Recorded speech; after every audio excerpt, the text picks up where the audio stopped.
कहानी की शुरुआत में जो को दिखाया जाता है जो अपने घर से निकलता है। उसका घर समंदर के पास ही है। वो अपनी छोटी सी बोट पर बैठकर चट्टानों को पार करता हुआ गहरे समंदर में पहुंच जाता है। दरअसल वो यहाँ पर फिशिंग करने के लिए आया है, लेकिन कुछ ही देर के बाद चारों तरफ घना कोहरा छा जाता है। जो को आगे कुछ नहीं दिख रहा होता और तभी उसकी बोट किसी चीज से टकराती है और जो देखता है कि उसके सामने एक सेल बोट है। इसी बोट से उसकी बोट टकराई थी। इस सेल बोट का नाम एलियोस होता है। दरअसल ग्रीक माइथोलॉजी के हिसाब से एलियोस एक देवता है जो हवाओं को कंट्रोल करते हैं। जो को सेल बोट में कोई नहीं दिखता। वो कई बार आवाज लगाता है लेकिन कोई भी बाहर नहीं आता। इसीलिए जो अपनी बोट को सेल बोट के साथ बांधकर सेल बोट के अंदर जाता है। यहाँ पर उसे एक किताब और बहुत सारा सामान दिखता है जो यकीनन किसी इंसान का है, लेकिन इस सेल बोट के अंदर कोई इंसान नहीं है। वो सेल बोट के रेडियो से दूसरे लोगों से कांटेक्ट करने की कोशिश करता है, लेकिन उसका कांटेक्ट नहीं हो पाता। जो को कुछ समझ नहीं आता कि सेल बोट में जो लोग थे वो आखिर कहाँ चले गए। कोई इतनी महंगी सेल बोट को बीच समंदर में छोड़कर कैसे जा सकता है। वो सेल बोट में चारों तरफ घूमना शुरू कर देता है और तभी वो देखता है कि अपनी छोटी बोट जो उसने सेल बोट के साथ अच्छे से बांधी थी वो वहाँ पर नहीं है। वो अब वहाँ से गायब हो चुकी है। साथ ही घना कोहरा होने की वजह से उसे कुछ नहीं दिख रहा होता। वो अपनी दूरबीन से चारों तरफ देखता है लेकिन उसे अपनी बोट कहीं नहीं दिखती और तभी उसे सेल बोट के नीचे से आवाज आती है, जिसे सुनकर जो डर जाता है क्योंकि अभी कुछ ही देर पहले उसने नीचे जाकर चेक किया था जहाँ पर कोई नहीं था। जो एक बार फिर से नीचे जाता है। वो देखता है कि बोट के हिलने की वजह से टॉयलेट के दरवाजे अपने आप ही बंद और खुल रहे हैं। वो टॉयलेट के दरवाजे को बंद करके इंजन के पास आता है। उसे पता है कि अब इस सेल बोट के अलावा यहाँ से निकलने का कोई और रास्ता नहीं है। वो इंजन को स्टार्ट करने की कोशिश करता है लेकिन इंजन स्टार्ट नहीं होता। साथ ही बोट का जो कंपास है वो भी खराब है, इसीलिए उसे डायरेक्शन के बारे में कुछ नहीं पता।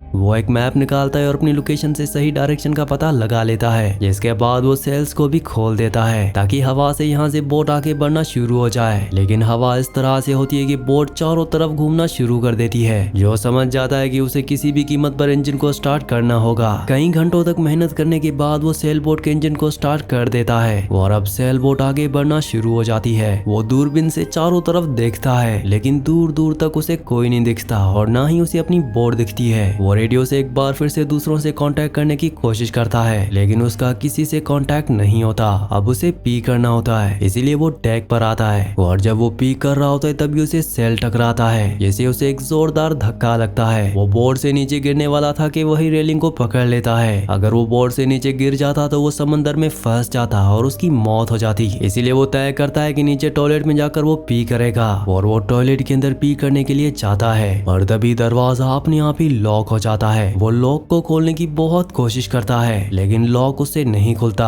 बहुत देर कोशिश करने के बाद वो लॉक को खोल देता है लेकिन दरवाजा अभी भी बंद है। वो बीच समंदर में एक सेल बोट के टॉयलेट के अंदर फंस चुका है। उसके पास बाहर निकलने का कोई रास्ता नहीं है। तभी बाहर से उसे किसी की आवाज आती है। दरअसल ये रेडियो की आवाज होती है। उसके रेडियो का कांटेक्ट हो चुका है लेकिन वो जवाब नहीं दे सकता क्योंकि वो टॉयलेट में फंस चुका है। वो बहुत कोशिश करता है लेकिन अब भी दरवाजा नहीं खुलता और तभी उसे इंजन की आवाज आती है। वो टॉयलेट की विंडो से बाहर देखता है तो उसके सामने एक बहुत बड़ा कार्गो शिप है। वो शर्ट निकालकर उन्हें इशारा करने की कोशिश करता है लेकिन इसका कोई फायदा नहीं होता क्योंकि डेक पर कोई भी नहीं है जो उसकी सेल बोट को देख सके। सेल बोट लगातार उसी कार्गो शिप की तरफ बढ़ रही होती है और बहुत जल्दी वो उस कार्गो शिप से टकरा जाएगी, जो पूरी तरह से परेशान हो जाता है। तभी उसे एक रस्सी मिलती है जिस रस्सी को वो अपनी सेल बोट से नीचे फेंकता है ताकि सेल बोट का जो फैन है उसमें रस्सी अटक जाए और इंजन बंद हो जाए। और होता भी ऐसा ही है। रस्सी इंजन के फैन ब्लेड से लिपट जाती है और रस्सी का जो दूसरा हिस्सा जो के पास है वो उसके गले के साथ अटक जाता है। वीडियो में आगे बढ़ने से पहले आप सबसे रिक्वेस्ट है कि आप में से बहुत सारे व्यूवर्स वीडियो तो देखते हैं लेकिन चैनल को सब्सक्राइब और वीडियो को लाइक नहीं करते, तो आप सबसे रिक्वेस्ट है कि चैनल को सब्सक्राइब और वीडियो को लाइक लाजमी से कर दिया करें। रस्सी लगातार उसके गले को दबा रही होती है और जो किसी तरह से रस्सी को अपने गले से निकालने में कामयाब हो जाता है। रस्सी ने उसके गले को इतने जोर से दबाया होता है कि अब वो बेहोश हो रहा है और तभी उसकी सेल बोट कार्गो शिप से टकराती है। इस वजह से अब धीरे धीरे सेल बोट में पानी भरना शुरू हो जाता है। कुछ देर के बाद जो को भी होश आता है तो वो देखता है कि वो कार्गो शिप उसके आसपास कहीं नहीं है। इसका मतलब ये है कि कार्गो शिप उससे बहुत दूर जा चुका है।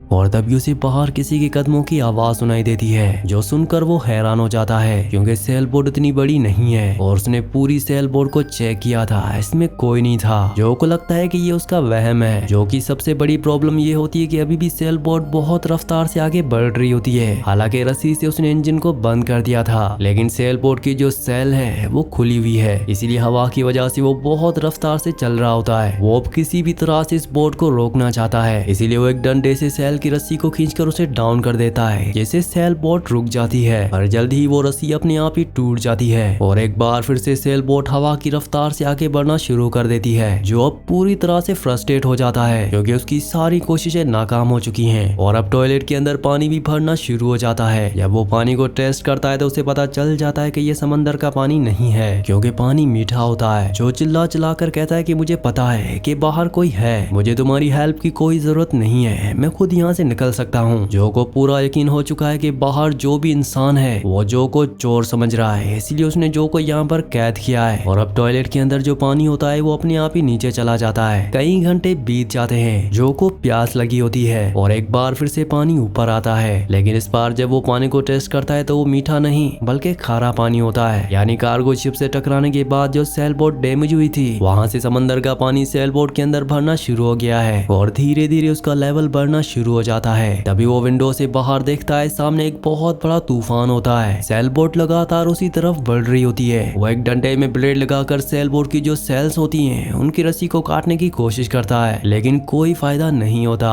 वो रस्सी नहीं काट पाता, उसका हाथ भी जख्मी हो जाता है और अब उसकी सेल बोट उस तूफान में फंस जाती है। पूरी रात इसी तरह से बीत जाती है और अगली सुबह जब उसकी आंख खुलती है तो वो देखता है कि टॉयलेट में बहुत ऊपर तक पानी भर चुका है, जिसका लेवल लगातार बढ़ता ही जा रहा है और जल्दी अगर वो यहाँ से नहीं निकला तो उसकी मौत हो जाएगी। इसीलिए जो पूरी जान लगाकर दरवाजों पर लात मारना शुरू कर देता है और इस बार दरवाजे खुल जाते हैं। वो सेल बोट के ऊपर डेक पर आता है। जो को पता है कि बहुत जल्दी सेल बोट डूबने वाली है, इसीलिए अपनी जान बचाने के लिए वो एक राफ्ट बनाता है, जिसे समंदर में फेंक कर वो उस राफ्ट के ऊपर बैठ जाता है। बहुत देर इंतजार करने के बाद भी सेल बोट नहीं डूबती, जिसके बाद वो तय करता है कि वो सेल बोट के ऊपर जाकर उसके इंजन को स्टार्ट करेगा ताकि यहाँ से निकल सके। सबसे पहले वो उस सेल बोट के ऊपर जाकर उन सभी डैमेज हिस्सों को रिपेयर करता है जहाँ से पानी अंदर आ रहा होता है। इसके बाद वो एक मोटर की मदद से पानी को जो सेल बोट के अंदर भरा होता है उसे बाहर फेंकना शुरू करता है, साथ ही वो सेल्स को भी ठीक करता है। इसके बाद वो रेडियो से दूसरे लोगों से कांटेक्ट करने की कोशिश करता है, लेकिन उसका कांटेक्ट नहीं हो पाता। उसे पता है कि उसे किसी भी कीमत पर इसी सेल बोट से किनारे तक जाना होगा, नहीं तो वो यहीं भूख प्यास से मर जाएगा। पर तभी उसे अपने सामने कुछ ही दूरी पर एक कार्गो शिप दिखता है। जो उसने राफ्ट बनाई होती है वो उसे उस कार्गो शिप की तरफ जाना शुरू कर देता है। जो बहुत खुश है क्योंकि अगर एक बार वो शिप तक पहुंच गया तो उसकी जान बच जाएगी। लेकिन तभी सेल बोट अपने आप ही स्टार्ट हो जाती है और जो की तरफ बढ़ना शुरू कर देती है। जो देखता है कि सेल बोट उसी की तरफ आ रही है, इसीलिए उसे अपनी जान बचाने के लिए राफ्ट से नीचे कूदना पड़ता है। सेल बोट उसकी राफ्ट के 2 टुकड़े कर देती है और अब जो पूरी तरह से डर चुका है वो सेल बोट के ऊपर नहीं जाना चाहता, क्योंकि उसे समझ में आ चुका है कि ये कोई आम सेल बोट नहीं है बल्कि एक मिस्ट्री है जिसके बारे में उसे कुछ नहीं पता। सेल बोट के सेल्स पूरी तरह से ऊपर होते हैं, ना ही उसका इंजन ऑन होता है, फिर भी वो चलकर उसकी तरफ आ गई थी और अब सेल बोट अपने आप ही उसके आसपास ही रुक जाती है, क्योंकि सेल बोट चाहती है कि जो एक बार फिर से ऊपर आ जाए और वो नीचे कभी ना जा पाए। लेकिन जो ऊपर नहीं जाना चाहता वो समंदर में ही रहता है। पर तभी उसे एहसास होता है कि उसके आसपास बहुत बड़ी फिश आ चुकी है। उसे लगता है कि ये शार्क है, पर जो की किस्मत अच्छी होती है क्योंकि ये शार्क नहीं बल्कि डॉल्फिन होती है जो इंसानों को नुकसान नहीं पहुंचाती। अब पानी बहुत ठंडा होने की वजह से जो को भी ठंड लग रही होती है और तभी सेल बोट उसके पास आ जाती है, जैसे सेल बोट उससे कह रही हो कि तुम ऊपर आ जाओ। मजबूरी में जो को सेल बोट के अंदर जाना पड़ता है, क्योंकि अगर वो रात भर पानी में रहा तो उसे हाइपोथर्मिया हो जाएगा, जिससे उसकी मौत हो जाएगी। जो बोट के अंदर जाकर सो जाता है। अगली सुबह जब वो उठता है तो वो देखता है कि बोट का दरवाजा अपने आप ही लॉक हो चुका है, यानी कि वो बाहर नहीं निकल सकता।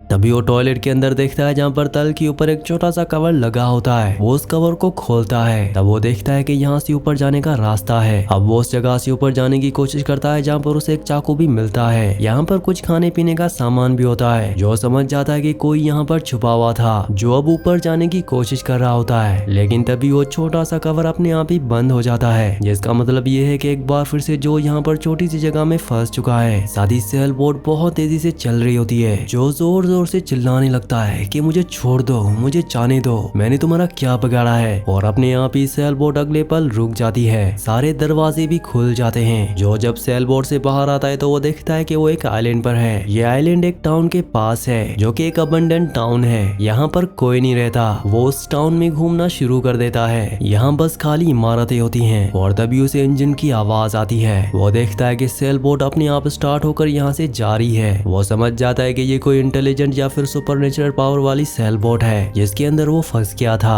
और चंद ही पलों में वो सेल बोट उसकी आंखों से ओझल हो जाती है। अब वो किनारे पर आता है जहाँ पर वो देखता है कि उसकी वो बोट जिस पर वो फिशिंग करने के लिए गया था, जिसे उसने सेल बोट के साथ बांध लिया था, वो एक बार फिर से किनारे पर खड़ी है। और अब हमें यहाँ टाउन में बहुत सारे लोगों को भी दिखाया जाता है। दरअसल ये वही टाउन है, वही जगह है जहाँ से उसने अपना सफर शुरू किया था। अभी चट्टानों के बीच से हमें बीच समंदर में वही सेल बोट दिखती है जिस सेल बोट के अंदर जो फंस गया था। यानी कि अब वो एक बार फिर से अपने सफर को शुरू करेगा और एक बार फिर से उस सेल बोट के अंदर फंस जाएगा। दरअसल वो एक लूप में फंस चुका है जिसे शायद बाहर निकलना बहुत मुश्किल है, या हो सकता है कि ये एक ऐसी सेल बोट है जो अपने अंदर इंसानों को फंसाकर उन्हें मार देती है। लेकिन क्योंकि जो ने उस सेल बोट की मरम्मत की थी, उसके इंजन को रिपेयर किया था, इसीलिए सेल बोट ने उसे नहीं मारा और वापस किनारे पर छोड़ दिया। वैसे आपको क्या लगता है मुझे नीचे कमेंट्स में जरूर बताना। मैं उम्मीद करता हूँ ये वीडियो आपको पसंद आई होगी। अगर ये वीडियो आपको पसंद आई हो तो वीडियो को लाइक और चैनल को सब्सक्राइब लाजमी से कर देना।